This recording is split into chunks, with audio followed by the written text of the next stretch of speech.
The Women's Olympic football tournament once again put on a fantastic show in Paris, but it's left me wondering, should the tournament now expand going forward?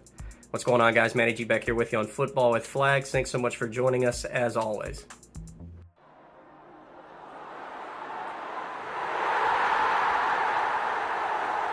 First and foremost, they would have to have enough venues in order to make expansion possible. Now, they did use 7 different facilities in this summer's Olympics. 7 does seem to be on the cards for LA in 2028, and I certainly think that it's feasible. You've got the Rose Bowl, BMO Stadium, which will certainly be used, then Levi's Stadium, Stanford Stadium, California Memorial Stadium, which I believe is still waiting to be approved by FIFA standards, PayPal Park, and Snapdragon Stadium look like they will be the 7 potential spots to see games here in 4 years' time. Another reason to suggest potential expansion is while we saw an incredibly talented field across the board in this Olympic Games, 6 out of the top 14 teams in the women's international game right now missed out on the Olympics. Now, again, that doesn't necessarily mean we're going to see all of them involved, especially knowing that usually UEFA have a lot of teams higher ranked than some of the other confederations, but that still leads to the point that, again, this is a very competitive atmosphere and environment with a lot of different nations across the board that could potentially make it, and teams, again, that we saw miss out that usually would make this type of big stage. If expansion really is a potential possibility going forward, this is where things really start to get interesting. As you can see on the screen, the number of spots that each confederation gets to qualify for the tournament for the total number of 12.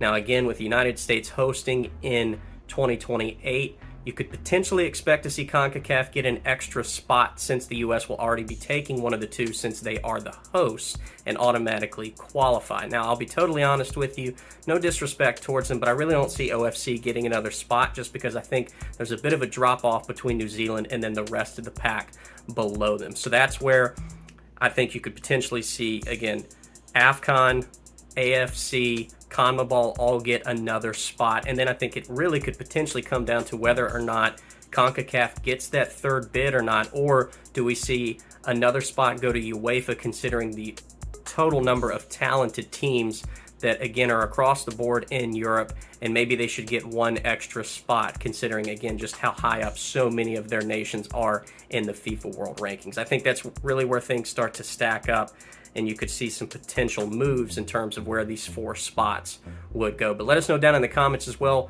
what you would think, or what you would at least appreciate and like to see if expansion does happen, where you think those 4 new spots should go. Some final thoughts before we wrap up this video. Again, you take a look at the fact that there were 8 debutants in the Women's World Cup last summer with the expanded field to 32, with the Philippines, Ireland, Zambia, Haiti, Vietnam, Portugal, Panama, and Morocco. Just incredible to even discuss that. And again, they were all competitive in their own right. It would be awesome to see more first-timers in the Olympic Games with the expanded field. There's only ever been 27 or 28 teams that have made the competition in its history since 1996, and it does not have that long of a history to pull from already. You, again, take a look at the fact that it's more prestigious than the men's tournament. Obviously, the men considered an amateur competition with the above 23 players sending 3 total from each side, where the women want to bring their best possible roster with the most recognizable names across the women's game, and again put on a fantastic performance this summer. Viewership totals have skyrocketed all over the place. Again, over 9 million views for the gold medal match with the United States this past summer.